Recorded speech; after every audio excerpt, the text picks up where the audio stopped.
Hey guys, very good morning to all of you. હું Rituraj Barot wisdom એકેડમીમાં આપ સૌનું હાર્દિક સ્વાગત કરું છું. હવે સેકન્ડ પાર્ટ 2 પોલિટીનો હું તમારી સામે મૂકવા જઈ રહ્યો છું કરંટ અફેર્સની અંદર. બટ રિમેમ્બર વન થિંગ કે જે પણ કરંટ અફેર્સના મુદ્દા હું તમને ભણાવું એ કોઈ પીપીટી વાંચીને નથી હોતા. એટલા માટે નોટ્સ ખાસ લઈને જોડે બેસું અને જેટલા મુદ્દા અહીંયા ભણાવવામાં આવે એને પોઈન્ટ આઉટ કરી નાખવાના. અને હા, જો તમે સ્વામી વિવેકાનંદ હોવ તો એ બધું કરવાની જરૂર છે નહીં કે એક વખત સાંભળીને કે વાંચીને યાદ રહી જતું હોય તો ઇટ્સ ઓકે. તો તમારા માટે આ માહિતી છે નહીં. ઓકે, ચલો, વિધાઉટ વેસ્ટિંગ અવર ટાઈમ આપણે આગળ વધીએ. પણ આગળ વધતા પહેલાં બીજી એક જરૂરી માહિતી તમને આપી દઉં કે mock test series Wisdom Academy દ્વારા લોન્ચ કરવામાં આવી છે, જેના અંતર્ગત આપણે 8 મોક ટેસ્ટ 100 માર્કની લઈ રહ્યા છે. એમાંથી ઓલરેડી 6 મોક ટેસ્ટ તો ઓલરેડી એપ્લિકેશનમાં મૂકી દીધી છે ઓનલાઈન માધ્યમથી. તો તમે ત્યાં જઈને વિઝડમ એકેડેમીની એપ્લિકેશન ડાઉનલોડ કરીને મોક ટેસ્ટ તમે આપી શકો છો. હજી બીજી 2 મોક ટેસ્ટ બાકી છે, સેટરડે સન્ડે, કાલે ને પરમ દિવસે. અને 1લી તારીખે ફૂલ મોક ટેસ્ટ હશે જે 400 માર્ક્સની હશે, જેમાં તમારે 6 કલાક બેસીને ટેસ્ટ આપવાની રહેશે. એક ખાસ વાત કહી દઉં મોક ટેસ્ટની બચાવ કે મોક ટેસ્ટ તમને એક્ઝામ ઓરિએન્ટેશન તો છે જ, પરંતુ મોક ટેસ્ટ એ રીતે બનાવવામાં આવી છે કે તમારું કેટલું વેલ્યુ એડિશન છે એક્ઝામની અંદર, તમે કેવી રીતે તમારી પ્રિપેરેશનને પ્લાન કરી છે, તમારા કોન્સેપ્ટ કેટલા ક્લિયર છે, એ બધાનું એક સચોટ ચિત્ર તમને રજૂ થઈ જશે. ઓકે, સો એ રીતે રેડી રહેજો મોક ટેસ્ટ માટે. અને તમારી જો પ્રિપેરેશન ઓસમ છે તો તમારે મોક ટેસ્ટની અંદર 35 to 40% લાવશો તો પણ મોર દેન સફિશિયન્ટ છે. ઓકે, મોક ટેસ્ટ એ રીતની ડિઝાઇન કરેલી છે. That's it. અંદર કોન્સેપ્ચ્યુઅલ ક્વેશ્ચન પણ છે, ફેક્ટ બેઝ ક્વેશ્ચન પણ છે, બધા જ ક્વેશ્ચન અંદર ઇન્ક્લુડ કરેલા છે. ચલો, તો હવે આપણે આગળ વધીએ સિમ્પલ મેનરમાં. કરંટ અફેર્સ નવેમ્બર મંથનું એમાં કેટલાક પોઈન્ટ્સ મારે તમને કહેવાના હતા જે આપણે પાર્ટ 1ની અંદર પોલિટીના કીધેલા છે. ઓકે ઓકે, ચલો. કરંટ અફેર્સમાં આટલા ટોપિક્સ આપણે કવર કરશું. મિસેલિનિયસની અંદર આપણે એન્વાયરમેન્ટ યોજના બધું લઈ લઈશું, એ સિવાય પણ કેટલાક મુદ્દાઓ હશે. ઓકે, ચલો, ડન. તો લાસ્ટ ટાઈમ જે પાર્ટ 1 હતો એની અંદર આપણે 7 મુદ્દાઓ ભણેલા. ઈટ રાઇટ સ્ટેશન, યુનિવર્સિટીમાં રાજ્યપાલની ભૂમિકા, national population register, under trial કેદીઓ માટે મતદાનનો અધિકાર અને દૂરસ્થ મતદાન સુવિધા, રાજ્યપાલને હટાવવાની પ્રક્રિયા, લો કમિશન ઓફ ઇન્ડિયા, પછી કોન્સ્ટિટ્યુશનલ બોડી કોને કહેવાય, સ્ટેટ્યુટરી બોડી કોને કહેવાય, નોન સ્ટેટ્યુટરી નોન કોન્સ્ટિટ્યુશનલ બોડી કોને કહેવાય, એ આપણે લો કમિશન ઓફ ઇન્ડિયાની અંદર ભણ્યા હતા કે લો કમિશન શું છે, કેવી સંસ્થા છે. હવે આજના સેશનની અંદર આપણે આગળ વધવાનું છે. 8મા પોઈન્ટ્સથી આપણે કન્ટિન્યુ કરવાનું છે પાર્ટ 2ની અંદર. તો આજે આપણે કોલેજિયમ સિસ્ટમ છે, ટીવી ચેનલ માટે નવી ગાઈડલાઇન્સ હમણાં ડિક્લેર કરી છે મિનિસ્ટ્રી ઓફ હોમ અફેર્સ દ્વારા.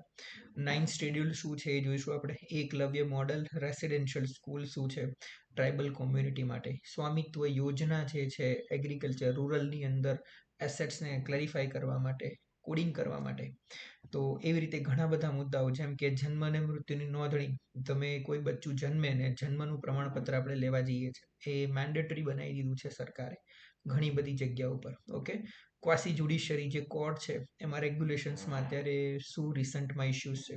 Personal data protection bill, the most important part in the current affairs in a recent era. Okay, તો એકચ્યુઅલી હતું એવું કે ડેટા પ્રોટેક્શન બિલ લઈને આવી હતી સરકાર, એ હમણાં વિડ્રો કર્યું 3 મહિના પહેલાં પ્રીવિયસ સેશનની અંદર. અને એ જ બિલને કેટલાક મોડિફિકેશન કરીને હવે નવું બિલ રજૂ કર્યું છે જેનું નામ છે digital personal data protection bill.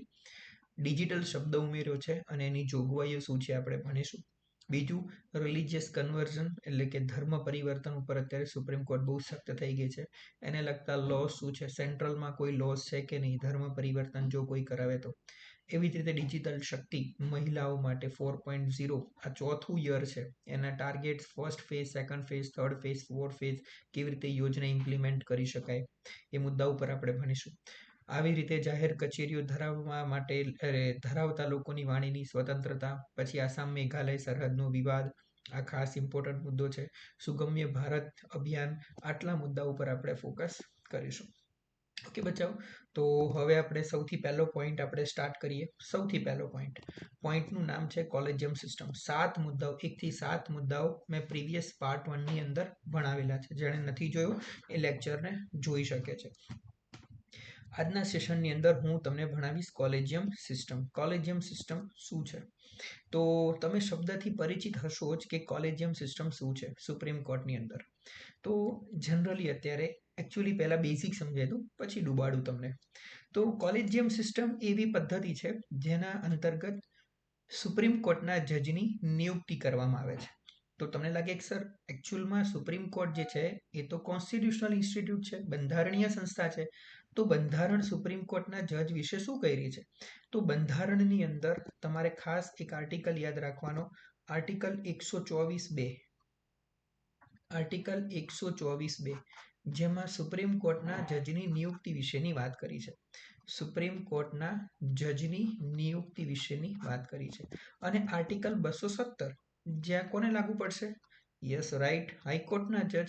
કોને લાગુ પડશે? હાઈકોર્ટના જજ વિશે.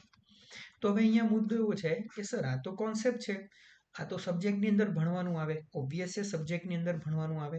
પણ હમણાં રિસેન્ટમાં એક ઇસ્યુ એવો થયો છે કે આપણા જે લો મિનિસ્ટર છે, એટલે કે આપણા જે કાનૂન મંત્રી છે, એમણે એવું કીધું છે કે જજની નિયુક્તિ હાલમાં એક કોલેજિયમ સિસ્ટમ દ્વારા કરવામાં આવે છે.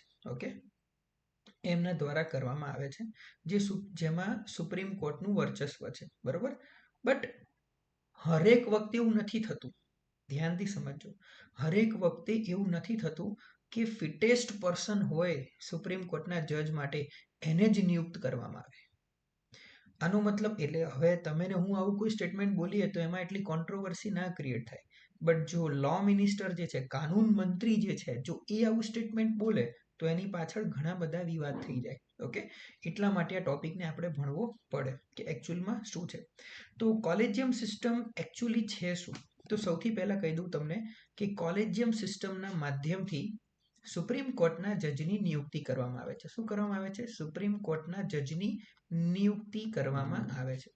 તો તમને લાગે કે સર હાઉ ઇટ્સ વર્ક, આ કેવી રીતે કામ કરે? તો પહેલા હું તમને જોગવાઈ સમજાવું અને પછી એના વિશે કેટલી ઇન્ફોર્મેશન આપું. તો મૂળ બંધારણના આર્ટિકલ 124(2) એવું કીધેલું છે કે સુપ્રીમ કોર્ટના જજની નિમણૂક રાષ્ટ્રપતિ દ્વારા કરવામાં આવશે. ધ્યાનથી સમજજો બાળકો, કોના દ્વારા કરવામાં આવશે? રાષ્ટ્રપતિ દ્વારા. પણ આ રાષ્ટ્રપતિ જ્યારે નિમણૂક કરે ત્યારે સુપ્રીમ કોર્ટ પાસે પરામર્શ કરશે. કોની પાસે પરામર્શ કરશે? સુપ્રીમ કોર્ટ પાસે પરામર્શ કરશે. હવે અહીંયા આ જે શબ્દ છે પરામર્શ, એની વ્યાખ્યા કોન્સ્ટિટ્યુશનમાં કરેલી છે નહીં. એની વ્યાખ્યા કોન્સ્ટિટ્યુશનમાં કરેલી છે નહીં. અને પરામર્શ એટલે અહીંયા એક શબ્દ લખ્યો છે કન્સલ્ટેશન. શું લખ્યું છે? કન્સલ્ટેશન. કન્સલ્ટ એટલે પરામર્શ કરે.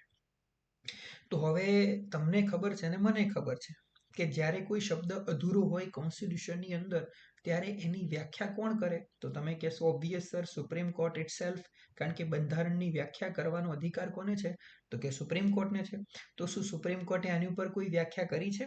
આન્સર ઇઝ યસ, સુપ્રીમ કોર્ટે વ્યાખ્યા કરી છે ને.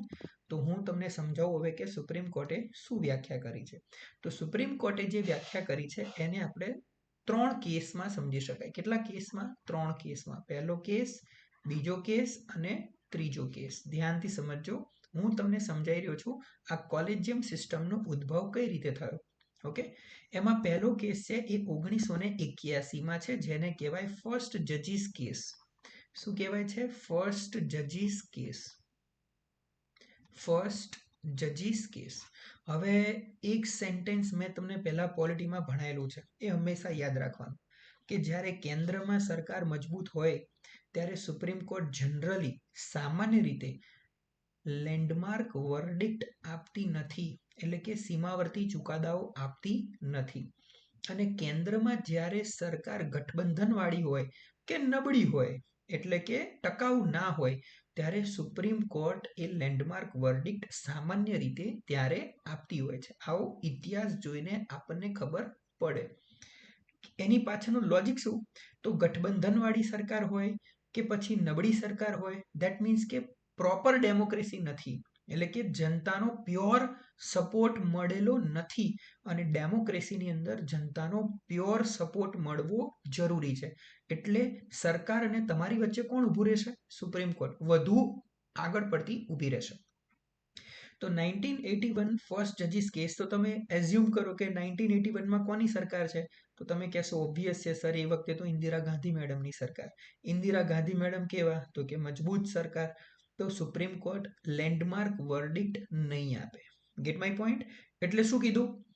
એટલે સુપ્રીમ કોર્ટ શું કહેશે અહીંયા કે ભાઈ રાષ્ટ્રપતિ સુપ્રીમ કોર્ટના જજની નિયુક્તિ કરતી વખતે રાષ્ટ્રપતિ સુપ્રીમ કોર્ટના જજની નિયુક્તિ કરતી વખતે સુપ્રીમ કોર્ટ પાસે પરામર્શ કરશે, પરંતુ એ પરામર્શ માનવા માટે રાષ્ટ્રપતિ બાધ્ય નથી. ધ્યાનથી સમજો, રાષ્ટ્રપતિ બાધ્ય નથી. Gate my point? આનો મતલબ એવો થયો કે અહીંયા જ્યુડિશિયરી પ્રાઇમસી થઈ કે એક્ઝિક્યુટિવ પ્રાઇમસી, એટલે કે ન્યાયપાલિકાની પ્રાઇમસી એટલે કે સુપ્રીમ થયું કે જ્યુડિશિયરી કે પછી એક્ઝિક્યુટિવ કારોબારી સુપ્રીમ થઈ? તમે કહેશો ઓબ્વિયસ સર, અહીંયા તો કારોબારી સુપ્રીમ થઈ. શું થઈ? કારોબારી સુપ્રીમ થઈ, એટલે કે એક્ઝિક્યુટિવ અહીંયા તમને સુપ્રીમ જોવા મળે. તો હવે અહીંયા જુઓ, એક સરસ મજાનું માળખું દોરીને બતાવું તમને. તમે શબ્દ સાંભળ્યો છે સંઘ.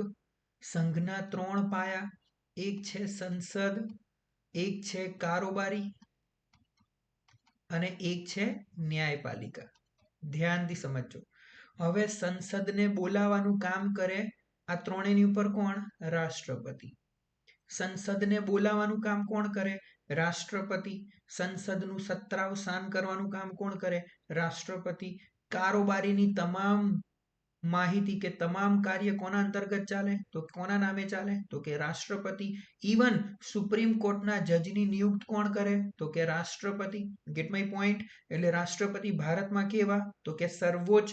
પણ એક આર્ટિકલ 74 એવું કહે છે કે રાષ્ટ્રપતિ કારોબારી એટલે કે મંત્રી પરિષદ જેનો વડાપ્રધાન છે તેની સલાહ અનુસાર કાર્ય કરશે. તેની સલાહ અનુસાર કાર્ય કરશે.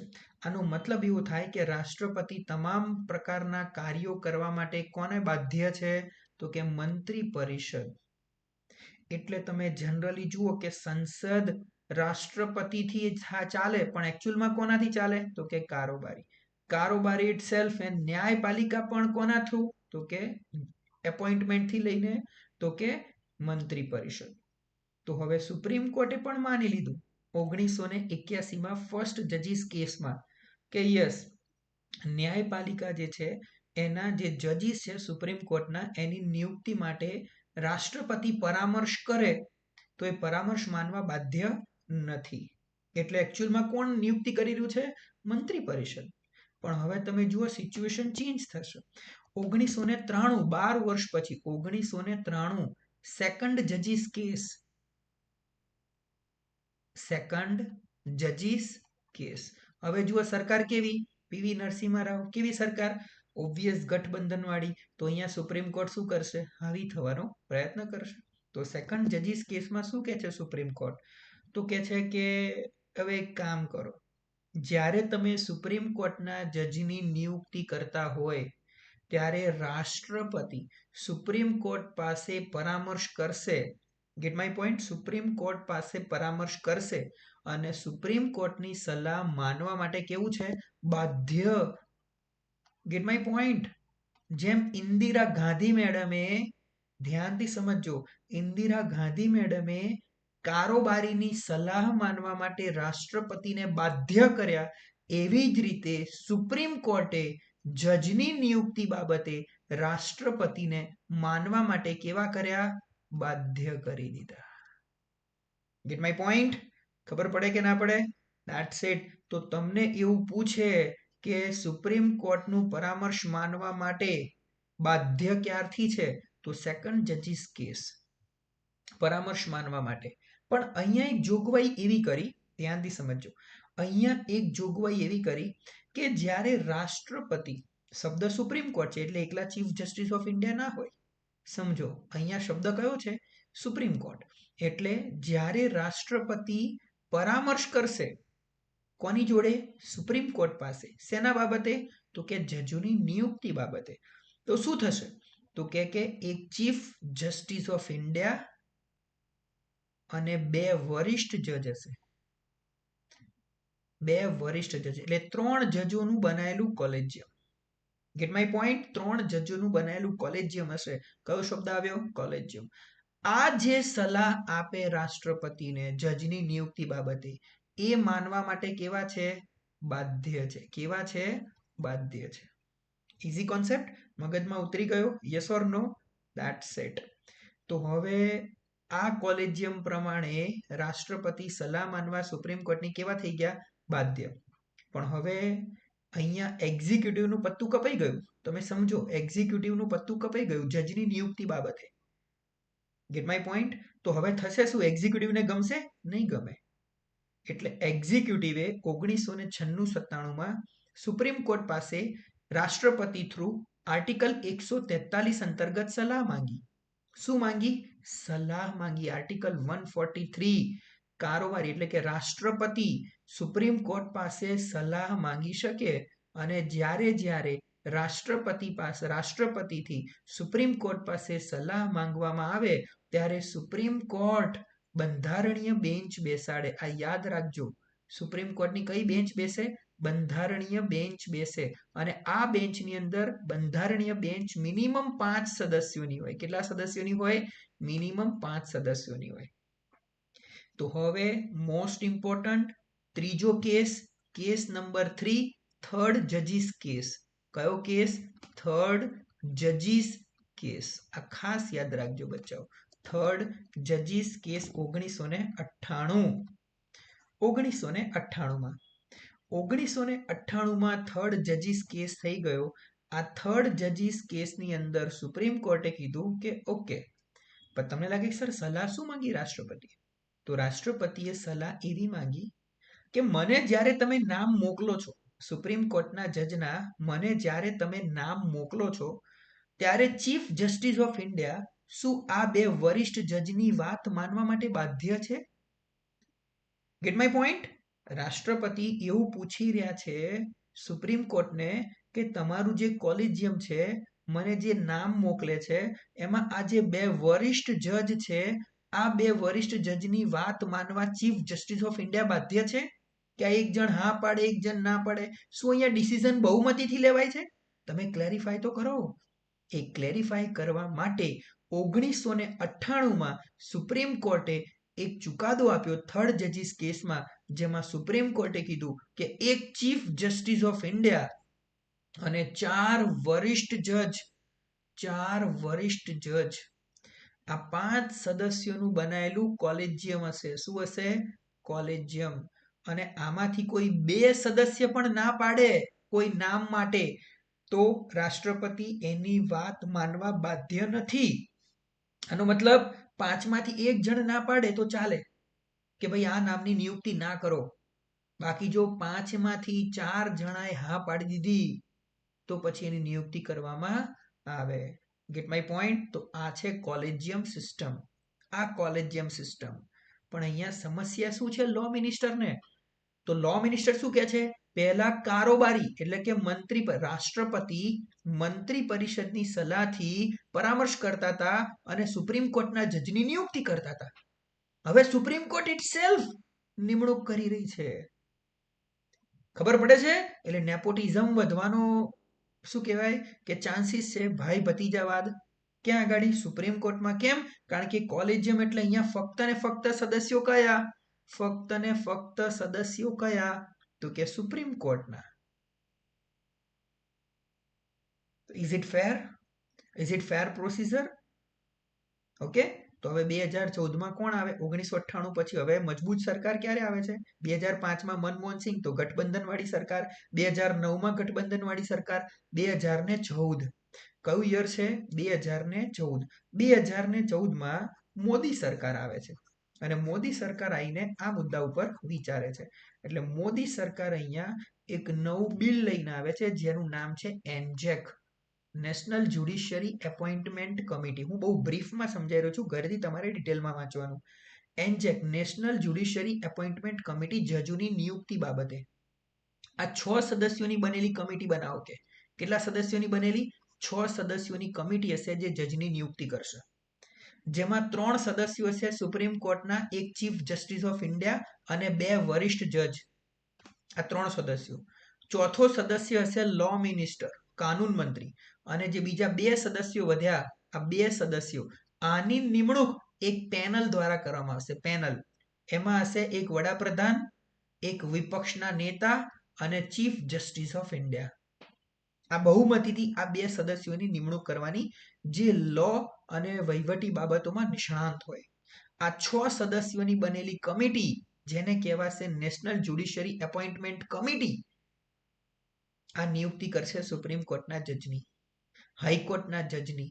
હાઈકોર્ટના જજને બીજી હાઈકોર્ટમાં ટ્રાન્સફર કરવા હોય તો આ એન્જેક કામ કરશે. આ પ્રકારનું બિલ લઈને આવ્યા મોદી સરકાર. બિલ બંને સદનમાંથી 2/3 બંધારણીય સુધારો કરવો પડે. બંને સદનમાંથી 2/3 બહુમતીથી બિલ પાસ થયું. રાજ્યોની વિધાનસભામાં મોકલવું પડે. હાઈકોર્ટને લગતો મુદ્દો છે તો અડધા ઉપર રાજ્યની વિધાનસભાએ બિલને મંજૂરી આપી અને સુપ્રીમ કોર્ટે આ બિલને રદ કરી નાખ્યું. એન્જેક. તો અત્યારે કઈ સિસ્ટમ ચાલુ છે પાછી? કોલેજિયમ. કઈ સિસ્ટમ ચાલુ છે? Collegium system. કોન્સેપ્ટ ક્લિયર બચાવો? એટલા માટે હવે કારોબારીને અને કોને? તો કે જ્યુડિશિયરીને શું થાય? કોન્ફ્લિક્ટ થાય. કેમ કોન્ફ્લિક્ટ થાય? કારણ કે સિમ્પલ લોજિક છે. કારોબારી કે પહેલા શું હતું? તો કે કારોબારીનો અગત્યનો કાં તો અંગત વ્યક્તિ કાં તો ઈચ્છિત વ્યક્તિ સુપ્રીમ કોર્ટમાં જાય. અત્યારે શું થઈ રહ્યું છે? તો કે સુપ્રીમ કોર્ટનું 1998 થી ઈચ્છિત વ્યક્તિ સુપ્રીમ કોર્ટમાં જાય. તો કારોબારી શું લઈને આવી? એન્જેક બિલ લઈને આવી. તો કે નિષ્પક્ષ, ના સુપ્રીમ કોર્ટનો ના કારોબારીનો, નિષ્પક્ષ જજ જે હશે એ જ સુપ્રીમ કોર્ટનો જજ બને. આ બિલ કોણ લઈને આવ્યું છે? તો કે રિસન્ટ ગવર્મેન્ટ. એટલા માટે કોન્ફ્લિક્ટ ચાલે છે અને આ કોન્ફ્લિક્ટથી આ શું આવ્યો? ચુકાદો આવ્યો. શું આવ્યું? સોરી, સ્ટેટમેન્ટ આવ્યું. કોનું સ્ટેટમેન્ટ આવ્યું? લો મિનિસ્ટરનું. ઇઝી? ક્લિયર? હવે ખબર પડી ગઈ કોલેજિયમ સિસ્ટમ શું છે? ડન. That's it. તો judiciary appointment is the most important, કારણ કે જ્યુડિશિયરી એ સંઘનું અગત્યનું પાસું છે. ઓકે, ચલો. તો હમણાં કોલેજિયમ સિસ્ટમમાં વિવાદ શું છે? પણ તમને લાગે સર તમે વિવાદ એક તો કીધો, આવા ઘણા બધા વિવાદો છે. એક તો પહેલા તો એક્ઝિક્યુટિવને બાકાત રાખી કરી. પહેલા એક્ઝિક્યુટિવ જ નિમણૂક કરતું હતું, હવે એક્ઝિક્યુટિવને બાકાત કરી દીધી. એક્ઝિક્યુટિવ એટલે કે કારોબારી, એનું વર્ચસ્વ રહ્યું જ નહીં. બીજું, સુપ્રીમ કોર્ટનો ફેવરેટ એટલે કે જજ જે હોય એનો ફેવરેટ વ્યક્તિ ત્યાં શું બનશે? જજ બનશે. અને હું તમને હમણાં કહું, રિસન્ટ આરોપ મુકાયા છે સુપ્રીમ કોર્ટ ઉપર કે તમે જસ્ટિસની વાત કરો છો, ન્યાયની વાત કરો છો, પણ કે શિડ્યુલ્ડ કાસ્ટ અને શિડ્યુલ્ડ ટ્રાઇબ્સના લોકો આટલા વર્ષોથી 7 થી 10 જેટલાય જજ નથી બન્યા સુપ્રીમ કોર્ટની અંદર. તમે વુમન એમ્પાવરમેન્ટની વાત કરી રહ્યા છો, મહિલા જજની તો સંખ્યા એનાથી પણ ઓછી છે. અને તમને બધાને ખબર છે કે સુપ્રીમ કોર્ટ, હાઈકોર્ટની અંદર રિઝર્વેશન છે નહીં. Gate my point? તો કે નેપોટિઝમ, ફેવરેટિઝમ આ બધું વધવાની શક્યતાઓ છે. બીજું, ચેક્સ એન્ડ બેલેન્સ. બધી જ જગ્યાએ કયો સિદ્ધાંત લાગુ પડે? ચેક્સ એન્ડ બેલેન્સનો સિદ્ધાંત લાગુ પડે. ચેક્સ એન્ડ બેલેન્સ એટલે શું હોય કે ભાઈ જ્યુડિશિયરી અને કારોબારી બંને પ્રોપર કામ કરી રહ્યું છે કે નહીં એ બે એકબીજાને શું કરે? વોચ રાખે. તો આમાં તો એ થશે નહીં. બીજું, કોઈ પારદર્શિતા નહીં. આ તો બધું બંધ બારણે થઈ જવાનું. નિમણૂક ને બધું નામ મોકલે, રાષ્ટ્રપતિ બાધ્ય. Get my point? રિપ્રેઝન્ટેશન, બધા જ રાજ્યોમાંથી સુપ્રીમ કોર્ટના જજ બને હાઈકોર્ટના જઈને, એ ઇક્વલ રિપ્રેઝન્ટેશન બી મે બી નહીં બની શકે હાયર જ્યુડિશિયરીમાં. તો આવા કેટલાક વિવાદો છે. ડન. તો પહેલો મુદ્દો બચાવો, કોલેજિયમ સિસ્ટમ. થોડું કેરફુલી રહેજો. આઈ રિપીટ, અહીંયાથી ક્વેશ્ચન બેઝિક કોન્સેપ્ટ્સમાં પણ પૂછશે જજની નિયુક્તિ બાબતે અને કરંટ અફેર્સમાં પણ તમને પૂછી શકે. મેં બંને રીતે તમને શું કરી દીધું? ક્લિયર કરી દીધું બચાવો. Collegium system. ડન. ચલો હવે આગળ વધીએ. આપણે એક નવો સરસ મજાનો ટોપિક લઈ લઈએ. ટીવી ચેનલો માટે નવા ધોરણો. ટીવી ચેનલ તમે બધાએ નામ સાંભળ્યું જશે. ટીવી ચેનલ કોને કહેવાય? હે ને? New norms for TV channels. હમણાં જ ચલો મને એમ કહો, કયું મંત્રાલય કામ કરે ટીવી ચેનલ માટે? કયું મંત્રાલય કામ કરે? લખવાની, કમેન્ટ કરવાની ક્યાંય જરૂર છે નહીં. જવાબ તમારા મનમાં આપવાનો. Gate my point? સાચું પડે તો કુદાકુદ નહીં કરવાની, ખોટું પડે તો એ ચિંતા નહીં કરવાની. ડન. મનમાં જવાબ આપી દેવાનો. ચલો, ટીવી ચેનલ માટે કયું મંત્રાલય કામ કરે? Ministry of information and broadcasting. કયું મંત્રાલય? માહિતી અને સૂચના પ્રસારણ મંત્રાલય. આ યાદ રાખજો. ઓકે. તો હમણાં નવી ગાઈડલાઇન્સ ઇસ્યુ કરી છે. નવી જોગવાઈઓ શું કરી છે? ઇસ્યુ કરી છે. હવે પહેલી જોગવાઈ તમને કહી દઉં. કે જેટલી પણ ટેલિવિઝન ચેનલો છે, ધ્યાનથી સમજજો, જેટલી પણ ટેલિવિઝન ચેનલો છે બધી, સબ ગણો, સોની ગણો, ઝી ગણો, જેટલી પણ ટેલિવિઝન ચેનલ છે, આ બધી ટેલિવિઝન ચેનલે કમ્પલસરી આખા દિવસ દરમિયાન 30 મિનિટ, કેટલા મિનિટ? આખા દિવસ એટલે 24 કલાકમાંથી 30 મિનિટ કમ્પલસરી નેશનલ ઇન્ટરેસ્ટ હોય કાં તો પબ્લિક સર્વિસ હોય એવું કન્ટેન્ટ બતાવવાનું. કયું બતાવવાનું? નેશનલ ઇન્ટરેસ્ટ એટલે કે રાષ્ટ્રીય હિતમાં હોય અથવા તો પબ્લિક સર્વિસ એટલે કે લોકસેવા, પબ્લિક સર્વિસ હોય એવું કન્ટેન્ટ બતાવવાનું. That is mandatory, compulsory. પણ કેટલીક ચેનલોને આ લાગુ નહીં પડે, જેમ કે સ્પોર્ટ્સ, પછી એક છે વાઇલ્ડ લાઈફ. બરોબર છે, ચિત્તો ને હાથી ઘોડા ચાલતા હોય ત્યાં વચ્ચે કંઈ હોસ્પિટલની વાત ના આવે, આરોગ્યની વાત ના આવે, ઓબ્વિયસ છે, બરોબર છે. અને ત્રીજું છે ફોરેન ચેનલો. આ યાદ રાખજો, ફોરેન ચેનલ. ક્વેશ્ચન અહીંથી સારો બને તો અહીંથી પૂછી શકે ફોરેન ચેનલ. ફોરેન ચેનલને આ લાગુ પડે કે નહીં પડે? તો કે નહીં પડે. 3 યાદ રાખવાનું. ક્યાં ક્યાં લાગુ ના પડે? તો કે સ્પોર્ટ્સ, વાઇલ્ડ લાઈફ અને ફોરેન ચેનલોને લાગુ પડશે નહીં. તો બીજો પ્રશ્ન તમારા મનમાં થાય કે સર નેશનલ ઇમ્પોર્ટન્સ એટલે કેવું? નેશનલ ઇમ્પોર્ટન્ટ એટલે કેવું ઇમ્પોર્ટન્સ સર? રાષ્ટ્રીય હિત એટલે કેવું? તો હું તમને કહું કે જેમ કે એગ્રીકલ્ચર હોય, એગ્રીકલ્ચરને લગતી માહિતી હોય, કાં તો રૂરલ ડેવલપમેન્ટને લગતી માહિતી હોય, કેવું કહેવાય? રાષ્ટ્રીય હિતની માહિતી કહેવાય. મહિલાઓનું વેલફેર, મહિલા કલ્યાણ માટેની માહિતી હોય, કેવું કહેવાય? National welfare. વીકર સેક્શન, જે સમાજનો પછાત વર્ગ છે, નબળો વર્ગ છે, એના કલ્યાણ માટેની કોઈ યોજનાઓ ચલાવો, કેવું કામ કહેવાય? તો કે નેશનલ ઇન્ટરેસ્ટનું કામ કહેવાય. Get my point? એન્વાયરમેન્ટને પ્રમોટ કરતું હોય, શું કહેવાય? નેશનલ ઇન્ટરેસ્ટનું કામ કહેવાય. Concept clear? ડન. બીજું એક ટીવી ચેનલો માટે બીજું એક ગાઈડલાઇન્સ એવી છે, આ પહેલી ગાઈડલાઇન્સ 30 મિનિટ વાળી. બીજી ગાઈડલાઇન્સ એવી છે કે તમારે કોઈ લાઈવ ટેલિકાસ્ટ કરવું હોય તો તમારે કોઈ પણ પ્રકારની પ્રાયર પરમિશનની જરૂર છે નહીં. પહેલા જરૂર પડતી હતી કોઈ લાઈવ ટેલિકાસ્ટ કે કંઈ પણ કરવું હોય તો ચેનલ્સ વડે. હવે એવી કોઈ જરૂર છે નહીં. એક મુદ્દો અહીંયા ખાસ યાદ રાખજો બચ્ચાઓ. અને એક મુદ્દો ટેકનોલોજીને લગતો છે, અપલિંકિંગ એન્ડ ડાઉનલિંકિંગ. અપલિંકિંગ એન્ડ ડાઉનલિંકિંગ આ ટર્મ છે. આ ટર્મ શું કહેવા માંગે છે? તો તમે જોયું હશે કે ઘણા બધાના ઘરની ઉપર પહેલા છે ને આવી ડીશો પડી રહેતી હતી, કાં તો કોઈ જગ્યાએ આવી એક ડીશ પડી રહે. તમે કદાચ જોઈ હશે આવી ડીશ, અહીંયા વચ્ચે એન્ટીના ભરાયેલું હોય આવી રીતે, અને આવી ડીશ પડી રહે. યસ ઓર નો? આ ડીશ જે છે, આ ડીશ, હવે આ ઉપર સેટેલાઇટ્સ હોય. શું હોય અહીંયા? સેટેલાઇટ્સ. આ સેટેલાઇટ્સ અહીંયા ડેટાને મોકલે, એટલે કે ટ્રાન્સમિટ કરે, અને ત્યાંથી બીજી જગ્યાએ એટલે કોઈ ડીશ હોય ત્યાં આગળ ડેટાને શું કરવામાં આવે? કલેક્ટ કરવામાં આવે. શું કરવામાં આવે? કલેક્ટ. તો જ્યારથી અહીંયા ડેટા અહીંયા મોકલવામાં આવે, ધેટ ઇઝ કોલ્ડ અપલિંકિંગ. શું કહેવાય? અપલિંકિંગ. અને અહીંયાથી જ્યારે ડેટા આવે આને કહેવાય ડાઉનલિંકિંગ. શું કહેવાય? અપલિંકિંગ એન્ડ ડાઉનલિંકિંગ. આટલું યાદ રાખજો. દેશી ભાષામાં કહું તો તમે સેલફોન વાપરો છો. તમે જો સેલફોન વાપરતા હોય અને આ સેલફોનની અંદર તમે જો મેસેજ મોકલો, તો અહીંયા એક મોટા એન્ટીના હોય છે. Yes or no? Cellphone tower કહેવાય જેને. તો આ તમારા સેલફોનથી અહીંયા જ્યારે આ માહિતી જાય, ધેટ ઇઝ કોલ્ડ અપલિંકિંગ. અને સામેવાળાના સેલફોન સુધી એ જાય, ધેટ ઇઝ કોલ્ડ ડાઉનલિંકિંગ. અપલિંકિંગ એન્ડ ડાઉનલિંકિંગ. આ રીતે તમારે ખાલી સમજવાનું. Concept clear? બિલકુલ ઈઝી છે. અને તો આપણા જે ટેલિપોર્ટ્સ છે, ટેલિપોર્ટ્સ એટલે આપણી જે ચેનલ, આપણા જે ચેનલના ઓનર્સ છે બધા, એ ફોરેન ચેનલોને અપલિંકિંગ કરી શકે.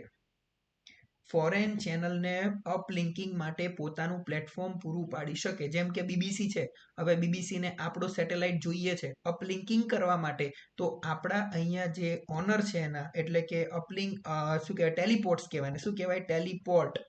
આ જે ટેલિપોર્ટ છે એનો ઉપયોગ કરી શકે. એટલે આપણે ફોરેન ચેનલો માટે પણ શું કર્યું? એલાઉ કરી દીધું. ડન. આપણી કંપનીઓને ફોરેન ચેનલો માટે એલાઉ કર્યું અપલિંકિંગ કરવા માટે. શું કરવા માટે?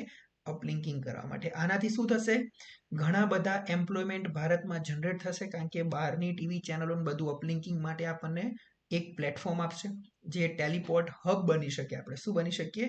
ટેલિપોર્ટ હબ બની શકીએ. ડન બચાવો. તો આટલું તમારે યાદ રાખવાનું. શેની અંદર? ટીવી ચેનલો માટેની નવી ગાઈડલાઇન્સ અંદર. આ 2 મુદ્દા તમારે યાદ રાખવાના. ડન. ચલો, ગ્રેટ. હવે આગળ વધીએ. 9મી અનુસૂચિ. કઈ અનુસૂચિ બચાવો? 9મી, 9th schedule. What is 9th schedule? તમે કદાચ નામ સાંભળ્યું જશે. 9th શેડ્યુલ કોને કહેવાય, હે ને? હું તમને સમજાવી દઉં. બંધારણની અંદર 8 અનુસૂચિ હતી. મૂળ બંધારણમાં 8 અનુસૂચિ હતી. પહેલો બંધારણીય સુધારો 1951માં કરવામાં આવ્યો અને 9મી અનુસૂચિ જોડવામાં આવી. શેડ્યુલ, 9મું શેડ્યુલ જોડવામાં આવ્યું. યસ ઓર નો? તમે કહો યસ સર. પણ હું તમને એમ કહું કે બંધારણમાં જ્યારે સુધારો કરવામાં આવે ત્યારે કાં તો કોઈ નવો આર્ટિકલ એડ કરવામાં આવે, કાં તો કોઈ આર્ટિકલ રિમૂવ કરવામાં આવે. યસ ઓર નો? તો અહીંયા કયો આર્ટિકલ એડ થયો? તો અહીંયા એક આર્ટિકલ એડ થયો, આર્ટિકલ 31B. કયો આર્ટિકલ? 9મી અનુસૂચિની જોગવાઈ ક્યાં છે? આર્ટિકલ 31B અંતર્ગત. તો શું કહે છે 9મી અનુસૂચિ? તો કે સંસદ, ધ્યાનથી સમજજો બચ્ચાઓ, સંસદ કોઈ પણ બંધારણીય સુધારો કરીને જો કોઈ મુદ્દાને 9મી અનુસૂચિમાં મૂકે તો કોર્ટ એટલે કે જ્યુડિશિયરી એની ન્યાયિક સમીક્ષા કરી શકે નહીં. આવી 9મી અનુસૂચિ કહે છે. શું કહે છે 9મી અનુસૂચિ? કે સંસદ બંધારણીય સુધારો કરીને જ્યારે કોઈ મુદ્દાને 9મી અનુસૂચિમાં મૂકે ત્યારે સુપ્રીમ કોર્ટ કે કોઈ પણ જ્યુડિશિયરી એની ન્યાયિક સમીક્ષા કરી શકે નહીં. તો ચલો, આ તો બહુ જૂની વાત છે. તો સર અત્યારે કેમ તમે 9મી અનુસૂચિ ભણાઈ રહ્યા છો? તો અત્યારે એટલા માટે 9મી અનુસૂચિ ભણાઈ રહ્યો છું કારણ કે ઝારખંડ એસેમ્બલી, તમે કદાચ નામ સાંભળ્યું હશે કે ભારતના જે રાજ્યો છે એમાંનું એક રાજ્ય છે જેનું નામ છે ઝારખંડ. Very good. શું નામ છે? ઝારખંડ. તો ઝારખંડ વિધાનસભાએ હમણાં એક બિલ પસાર કર્યું. એકચ્યુઅલી 2 બિલ પસાર કર્યા. આ બિલની જોગવાઈ એવી છે, રિઝર્વેશન માટેના બિલ છે. શેનું બિલ છે? Reservation bill. રિઝર્વેશન એટલે અનામત. તો મને એમ કહો બચ્ચાઓ કે અનામત વધુમાં વધુ કેટલી આપી શકાય? તમે કહો સર સુપ્રીમ કોર્ટે ઇન્દ્રાસ્વાની કેસમાં એવું કીધું હતું કે 50%થી વધારે અનામત હોવી જોઈએ નહીં બંધારણીય રીતે. હા કે ના? 1993 ઇન્દ્રાસ્વાની કેસ, જ્યાં રિઝર્વેશનની કેપ કેટલી મૂકી હતી? 50%. પણ સરકારને અનામત આપવું તું કોને? ઇકોનોમિકલી વીકર સેક્શન, આર્થિક રીતે પછાત વર્ગના લોકોને. તો શું એટલું ઇઝીલી આપી શકાય? નહીં આપી શકાય. તો શું કરવું પડે? બંધારણમાં સુધારો કરવો પડે. એટલા માટે બંધારણમાં સુધારો કરીને નવા 2 આર્ટિકલ ઉમેર્યા. કયા નવા 2? 15(6) જ્યાં ઇકોનોમિકલી વીકર સેક્શનના લોકોને, આર્થિક રીતે પછાત વર્ગના લોકોને 10% બીજા રિઝર્વેશન આપવાની વાત કરી. 15(16) સ્કૂલોમાં પ્રવેશમાં આર્થિક રીતે પછાત વર્ગના લોકોને આરક્ષણની જોગવાઈ. 16(6) સરકારી રોજગારીમાં, સરકારી નોકરીની તકોમાં રિઝર્વેશન 10% બીજું આર્થિક રીતે પછાત વર્ગનાને આપી શકાય. એટલે ટોટલ રિઝર્વેશન કેટલું થયું? 60%. Gate my point? પરંતુ ઝારખંડ વિધાનસભાએ હમણાં ત્યાંની એક્ઝામની અંદર રોજગારી માટે 2 બિલ પસાર કર્યા. એક બિલ એવું છે કે Jharkhand reservation of vacancies in post service bill. Jharkhand reservation of vacancy. શબ્દ ખબર ના પડે શું કરવાનું? તોડી નાખવાનું. વેકન્સી એટલે ભરતી, રિઝર્વેશન એટલે અનામત, ઝારખંડ એટલે રાજ્ય. ઇન પોસ્ટ, પોસ્ટ એટલે શું? જગ્યાઓ. ઇન પોસ્ટ એન્ડ સર્વિસીસ, સેવાઓમાં રિઝર્વેશન આપવાનું. તો તમને લાગે સર હતું જ ને 60%? નહીં, આણે વધારીને કેટલું કર્યું? 77%. કેટલા ટકા? 77. ટોટલ રિઝર્વેશન કેટલું? 77%. તો શું સર આપી શકાય? સર આટલું બધું રિઝર્વેશન આપી શકાય? એકચ્યુઅલી ત્યાં આગાડી પછાત વર્ગના લોકો કેવા છે? વધારે છે. એટલે શેડ્યુલ કાસ્ટને ત્યાં આગાડી કેટલું રિઝર્વેશન છે? 12%. શેડ્યુલ કાસ્ટના લોકોને કેટલું રિઝર્વેશન છે? 12%. ઝારખંડને 10% હતું, વધારીને 12% કર્યું. Gate my point. ઓબીસી ને 27%. ઓબીસી ને કેટલું છે? 27%. Gate my point. Scheduled tribes 28%. 28% scheduled tribes 2% વધાર્યું, 26 હતું એની જગ્યાએ. Gate my point. અને 10% કેટલા? તો કે ઇકોનોમિકલી વીકર સેક્શન. એટલે ટોટલ રિઝર્વેશન થતું હશે 77%. પણ હવે આ બિલને માન્યતા ક્યારે મળે? તો ઝારખંડની વિધાનસભા બિલને પસાર કરે, પછી સંસદ વિશેષ બહુમતીથી બંધારણીય સુધારો કરીને આ મુદ્દાને 9મી અનુસૂચિમાં મૂકે તો જ ઝારખંડનું બિલ એક્ટ બની શકે. શું બની શકે? સોરી, લો બની શકે, કાનૂન. બાકી એ બિલ ઇમ્પ્લિમેન્ટ થઈ શકે નહીં. એટલા માટે મારે તમને 9મી અનુસૂચિ ભણાવી પડે. તો તમને અહીંયા કેટલાક હોશિયાર વિદ્યાર્થીઓને એવો પ્રશ્ન થતો હશે, સોરી, બધા હોશિયાર વિદ્યાર્થીઓને એવો પ્રશ્ન થતો હશે કે સર પહેલું બિલ તો તમે કહી દીધું, બીજું બિલ કયું? બીજું બિલ કયું? તો બીજું બિલ એવું છે કે Jharkhand local person bill. Jharkhand local person bill. Local person bill 2022. એટલે ત્યાંના ભરતીઓમાં, કેટલીક ભરતીઓમાં ડોમેસ્ટિક લોકોને જ રોજગારીમાં લેવાના. ડોમેસ્ટિક લોકોને, એટલે ત્યાંની શું કહેવાય, શોષણ ના થઈ શકે આદિવાસી લોકોનું. That's it. ઓકે, આ બે બિલ છે. તો હવે તમને લાગે કે સર 9મી અનુસૂચિ કારોબારીને સુપ્રીમ બનાવે છે, સંસદને? કારોબારીને સુપ્રીમ બનાવે છે? સુપ્રીમ કોર્ટે કંઈ નહીં કીધું હોય કે સુપ્રીમ કોર્ટ ન્યાયિક સમીક્ષા ના કરી શકે? Gate my point. તો આની અંદર કેટલાક બીજા મુદ્દાઓ છે, ધ્યાનથી સમજજો. મેં તમને પહેલા જ કીધું છે કે કેશવાનંદ ભારતી કેસ 1973. એક કેસ યાદ કરો, 1973 Kesavananda Bharati case. Yes or no? Kesavananda Bharati case શું કહે છે? કેશવાનંદ ભારતી કે આર્ટિકલ 368 અંતર્ગત, આર્ટિકલ 368 અંતર્ગત તમે બંધારણીય સુધારો કરો, ઇટ્સ ઓકે. આર્ટિકલ 368 અંતર્ગત તમે બંધારણીય સુધારો કરો, ઇટ્સ ઓકે. બરોબર છે, અમને માન્ય છે. અમે ન્યાયિક સમીક્ષા નહીં કરીએ, અમે ન્યાયિક સમીક્ષા નહીં કરીએ, પરંતુ એ બંધારણના મૂળ માળખાને અસર કરતો હોવો જોઈએ નહીં. બંધારણના મૂળ માળખાને અસર કરતો હોવો જોઈએ નહીં. એટલે કે doctrine of basic structure. Doctrine of basic structure. અને મૂળ માળખાની વ્યાખ્યા કોણ કરશે? તો કે સુપ્રીમ કોર્ટ કે અમે પોતે કરીશું. ક્યારે કરશે? તો કે સમય તમે જ્યારે બિલ બનાવશો ત્યારે કરીશું અમે. Gate my point. તો શું 9મી અનુસૂચિમાં તમે મુદ્દા મૂકો, 9મી અનુસૂચિમાં મુદ્દા મૂકો અને એ બંધારણના મૂળ માળખાને અસર કરતા હોય તો શું એની ન્યાયિક સમીક્ષા થાય? એની ન્યાયિક સમીક્ષા થાય? યસ ઓર નો? એની ન્યાયિક સમીક્ષા થાય, હા કે ના? Answer is yes. આવું કોણ કે છે? Supreme court. કયો કેસ? 1981. લખી નાખો, મોસ્ટ ઇમ્પોર્ટન્ટ, વામન રાવ કેસ. કયો કેસ છે? વામન રાવ વર્સિસ ભારત સંઘ કેસ. વામન રાવ વર્સિસ ભારત સંઘ. અહીંયા મોસ્ટ ઇમ્પોર્ટન્ટ મુદ્દો છે, ખાસ યાદ રાખજો, exam oriented, most important.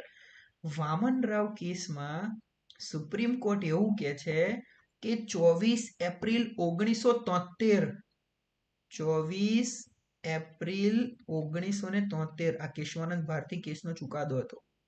24 April 1973 બાદ જેટલા પણ બિલ હશે, બંધારણીય સુધારા બિલ 368 અંતર્ગતના બિલ, જે 368 અંતર્ગતના બિલ જે મૂળ માળખાને અસર કરતા હશે, મૂળ માળખાને અસર કરતા હશે અને સરકારે એને 9મી અનુસૂચિમાં મૂકેલા હશે, 9મી અનુસૂચિમાં મૂકેલા હશે, તો પણ અમે ન્યાયિક સમીક્ષા કરીશું.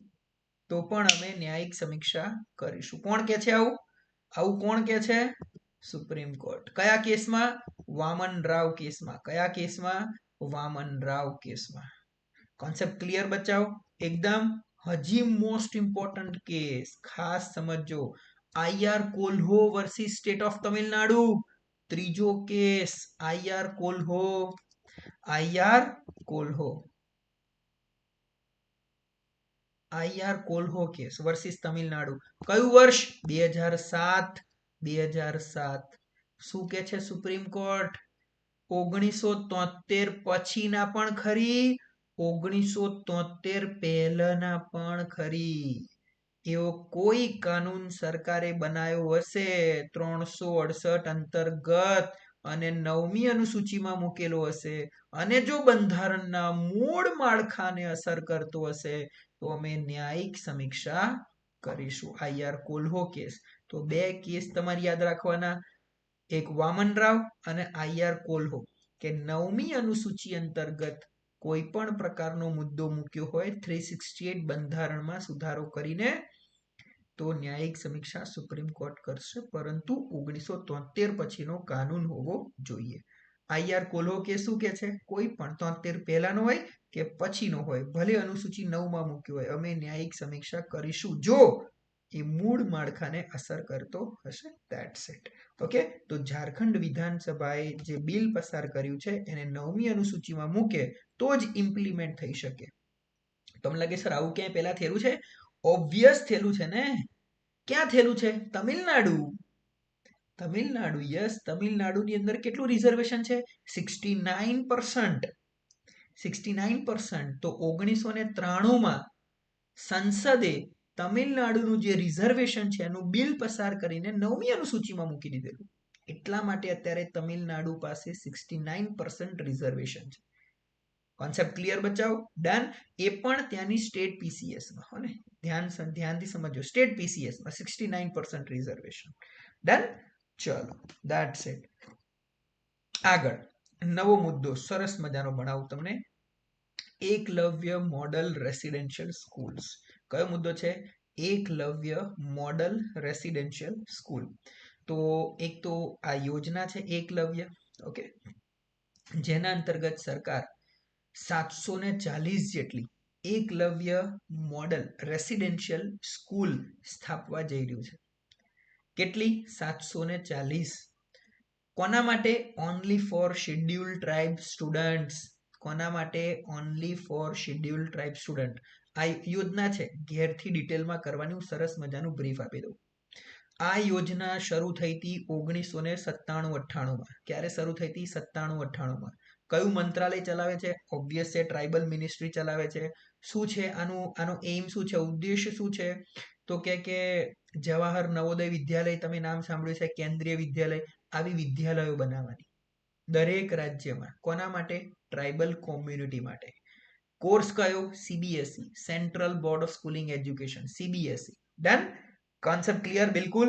હમણાં જ હું તમને વાત કરું 2021-22ની અંદર 332 સ્કૂલો સેન્કશન કરી. કેટલી સ્કૂલો નવી બનાવવા માટે સેન્કશન કરી? 332. ટાર્ગેટ હતો 452નો. 332 રજૂ કરી સ્કૂલ બનાવવાની, સિમ્પલ. ઓકે. 2022માં 688 સ્કૂલો સેન્કશન કરી છે. કેટલી? 688 સ્કૂલો. એમાંથી 392 તો ફંક્શનલ કાર્યરત થઈ ગઈ. લખી નાખો ડેટા. 688 સ્કૂલો જે છે 2022ની અંદર Eklavya model residential school EMRS. કેટલી?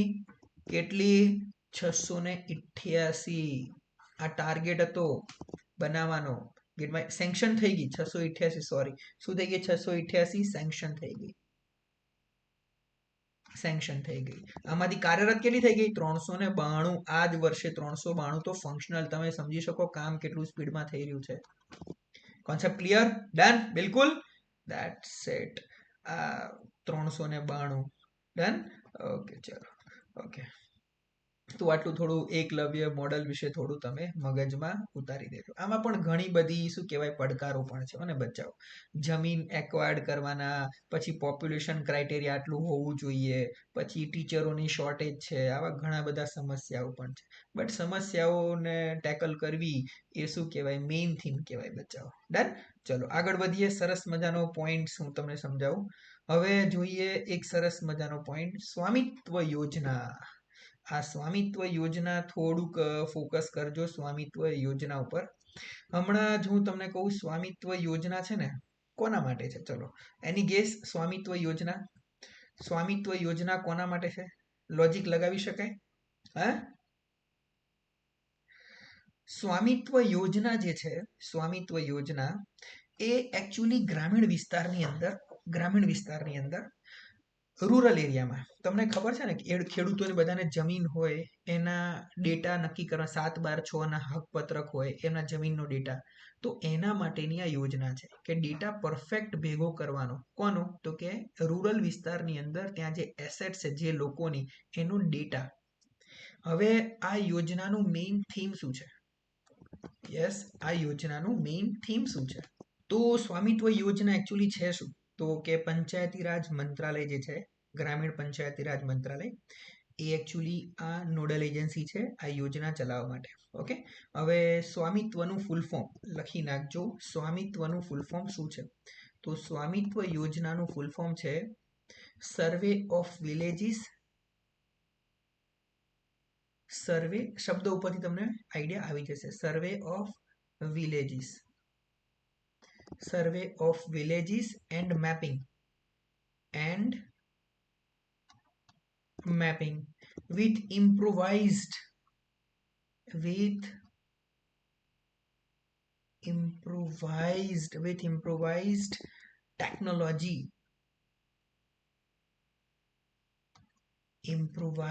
technology in village area. Survey of villages and mapping with improvised technology in village area. શબ્દો પછી તમને આઈડિયા આવી જ ગયો હશે કે પંચાયતી રાજ મંત્રાલય જે છે એ આને શું કરે છે? સર્વે, નોડલ એજન્સી છે. સર્વે કરવાનું. શું કરવાનું? સર્વે કરવાનું. આનો ઉદ્દેશ્ય શું છે? તો કે પ્રોપર્ટી જે હોય રૂરલ એરિયાની અંદર એને એક વેલિડ બનાવવાની, સોલ્યુશન લાવવાનું કે ભાઈ જમીન છે 5 વીઘા, તો એની બોર્ડર એક્ઝેક્ટ આટલી એની જમીન છે, એનું એકીકરણ કરવાનું. એનું બધું કેવું? Satellite map based. Satellite map એટલે કે ડ્રોન ટેકનોલોજીનો ઉપયોગ કરવાનો. પહેલું શેનો ઉપયોગ કરવાનો? ડ્રોન ટેકનોલોજીનો ઉપયોગ કરવાનો. અને એવું કહે છે કે 2020 થી લઈને 2024 સુધી 4 વર્ષના ટર્મમાં, કેટલા વર્ષની ટર્મ સ્વામિત્વ યોજનામાં? 4 વર્ષની ટર્મમાં ફેઝ પ્રમાણે શું કરવાનું? આખા ભારતની અંદર મેપિંગ થઈ જવું જોઈએ. ગ્રામીણ વિસ્તારમાં આખા ભારતની અંદર મેપિંગ થઈ જવું જોઈએ. Concept clear? ઘણા બધા બેનિફિટ થશે એનાથી. ગ્રામીણ ક્ષેત્રે ઘણા બધા બેનિફિટ થશે. યોજનાઓ બનાવવામાં પંચાયતને ઘણા બધા બેનિફિટ થશે. Gate my point? પછી લોકોની પાર્ટિસિપેશન પ્રોસેસ પ્રક્રિયામાં વધારો થશે. તો આ છે સ્વામિત્વ યોજના. તો આટલું થોડું તમારે ફોકસ કરવાનું. ડન? બચાવ એકદમ ક્લિયર? બિલકુલ. That's it. તો સ્વામિત્વ યોજના એની ઉપર હમણાં એક રિપોર્ટ આવેલો છે. શું આવેલો છે? રિપોર્ટ આવેલો છે. તો આ રિપોર્ટ તમારે ટાસ્કમાં વાંચવાનો. ડન? કે આ રિપોર્ટ શું કહેવા માંગે છે. સ્વામિત્વ યોજના મેં તમને બ્રીફ આપી દીધી, બરોબર? તો આ રિપોર્ટનું તમારે રેકમેન્ડેશન થોડી વાંચવાની. મેઇન્સમાં કામ લાગશે. ક્યાં કામ લાગશે? મેઇન્સમાં તમને કામ લાગશે. ઓકે બચ્ચાઓ? ચલો આગળ વધીએ. સરસ મજાનો એક ટોપિક લઈ લઈએ બીજો. 13મા નંબરનો પોઈન્ટ જોઈ લઈએ. જન્મ અને મૃત્યુની નોંધણી અધિનિયમ 1969. Okay. Registration of birth and death act 1969. હમણાં ગૃહ મંત્રાલય દ્વારા, હોમ મિનિસ્ટ્રી દ્વારા આ કાનૂનને એમેન્ડ કરવામાં આવ્યો છે. ઓકે. આ વિન્ટર સેશનમાં પાર્લામેન્ટની અંદર બિલ આવી ગયું છે. શું કહે છે આ બિલ?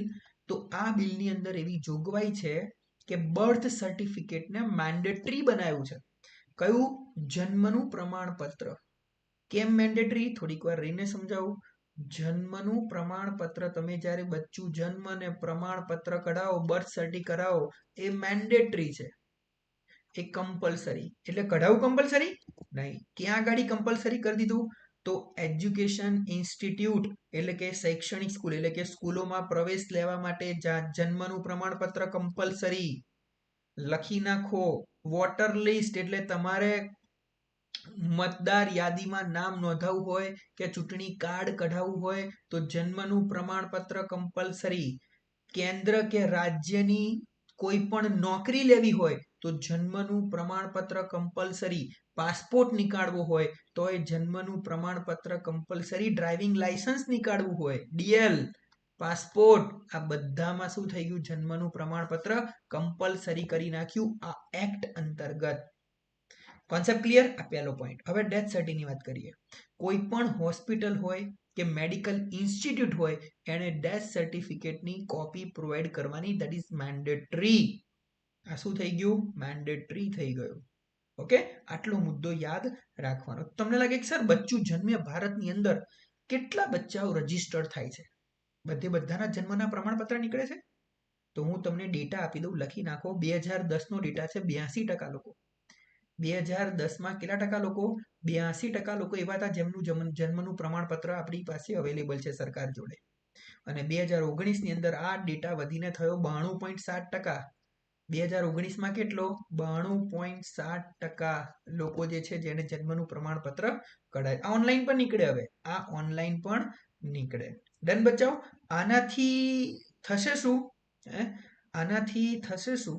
તો આ સરકારને કામ લાગશે આધાર કાર્ડ માટે, પછી સરકારને ડેટા મેન્ટેન કરાવવા, નેશનલ પોપ્યુલેશન રજિસ્ટર્ડ, લાસ્ટ લેક્ચરમાં મેં ભણાયું એની અંદર પણ કામ લાગશે કે બચ્ચું અહીંયા જન્મ્યું છે તો એ જન્મનું પ્રમાણપત્ર એ પુરાવો છે કે અહીંયા બાળકનો જન્મ થયેલો છે. ડન બચાવો? ક્લિયર એકદમ? તો જન્મ અને મૃત્યુની નોંધણી અધિનિયમ 1969. ધેટ્સ ઇટ બચાવ. ચલો આગળ વધીએ. ચલો, ક્વાસી જ્યુડિશિયરી કોર્ટ જે છે એનું સંચાલન. શેની વાત કરવાની છે? અર્ધ ન્યાયિક સંસ્થાઓનું સંચાલન. તો સૌથી પહેલા તો વોટ ઇઝ ક્વાસી જ્યુડિશિયરી ઇન્સ્ટિટ્યૂટ? નામ કો મને, કહેવાની જરૂર નથી, મનમાં બોલો. અને મનમાં બોલો કે અર્ધ ન્યાયિક ક્વાસી જ્યુડિશિયરી કોર્ટ કઈ કહેવાય? તો what is the meaning of quasi judiciary? તો એક છે જ્યુડિશિયરી, એક છે એક્ઝિક્યુટિવ. જ્યુડિશિયરી એટલે ન્યાયિક, જ્યાં જજ હોય, પ્રક્રિયા, કોર્ટ ઓફ લોની પ્રક્રિયાઓ પૂર્ણ કરવામાં આવે અને ચુકાદા આપવામાં આવે તો એને કહેવાય ન્યાયિક સંસ્થા. પણ બીજી સંસ્થાઓ કેટલીક સંસ્થા એવી હોય જેમાં અધ્યક્ષ જજ ના હોય પણ ન્યાય થતો હોય. Gate my point? અથવા તો જજ હોય પણ બધી કોર્ટ ઓફ લોની પ્રક્રિયાને પૂરી કરવામાં ના આવતી હોય તો એને શું કહીશું? જ્યુડિશિયરી નહીં, ક્વાસી જ્યુડિશિયરી. જેમ કે ચૂંટણી પંચ. તો ચૂંટણી પંચના અધ્યક્ષ કોણ હોય? તો કે સિનિયર આઈએએસ ઓફિસર. હવે શું એ જજ છે? તો કે નહીં, પણ શું કરે? તો કોઈ ચિહ્ન હોય પોલિટિકલ પાર્ટીનું તો એને લગતો ચુકાદો આપે, ન્યાય કર્યો ને. તો જ્યુડિશિયરી કે ક્વાસી જ્યુડિશિયરી? તો કે ક્વાસી જ્યુડિશિયરી. તો તમારે હવે ગૂગલ કરવાનું અને લિસ્ટ બનાવવાનું કે ભારતમાં કેટલી સંસ્થાઓ છે જેનાથી તમે પરિચિત છો જે ક્વાસી જ્યુડિશિયરી સંસ્થાઓ છે. ફિનાન્સ કમિશન, તો કે schedule caste commission, schedule tribes commission.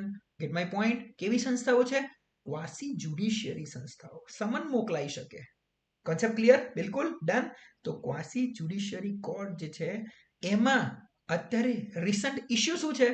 તો કે સુપરવિઝનની કમી છે. પહેલો પોઈન્ટ શું છે? સુપરવિઝનની કમી છે. બીજું તો કે ના જ્યુડિશિયરી એની ઉપર સીધું રેગ્યુલેટ અને દિશા નિર્દેશ કરી શકે છે, ના એક્ઝિક્યુટિવ કરી શકે. એટલે બંનેની વચ્ચે રહી ગયું છે. એટલે પ્રોપર ત્યાં આગળ શું બનાવો? તમે રૂલ્સ બનાવો. Gate my point? અત્યારે આ કેટલા ક્રિટિકલ ઇશ્યુ સામે આવ્યા છે. બસ બીજું કંઈ છે નહીં. એટલા માટે મેં તમને ક્વાસી જ્યુડિશિયરી બોડી શું કીધું તમને સમજાવી દીધું. કેટલાક example: national green tribunal, central information commission, quasi judiciary. Lok Adalat, quasi judiciary. Finance commission, હમણાં જ કીધું તમને, yes or no. Income tax appellate tribunal, railway claim tribunal. આ બધા શું છે? Quasi judiciary institute, quasi judiciary body. Done? Clear? બિલકુલ. That's it. તો લખી નાખો ટાસ્ક. એક ટાસ્ક કરવાનું તમારે, ચેલેન્જીસ. આ ક્વાસી જ્યુડિશિયરી બોડી સામે અત્યારે કયા ચેલેન્જીસ જોવા મળે છે અને આને ઇમ્પ્રૂવ કરવા માટે કયા પગલા ભરી શકાય? Mains related question. શેને લગતો question? Mains related question. Done બચાવ? બિલકુલ ક્લિયર. તો ક્વાસી જ્યુડિશિયરી બોડી વિશે તમારે ઘરેથી થોડું કરી નાખવાનું. ઇઝી? That's it. ચલો, તો આ 14 મુદ્દાઓ સુધી આપણે અત્યારે રાખીએ બચાવો. બાકીનું સેશન આપણે પાર્ટ 3 ની અંદર કન્ટિન્યુ કરીશું. Okay, done. That's it. Take care. Have a nice day. આવજો. બાય અને વાંચજો બચ્ચો. Bye bye.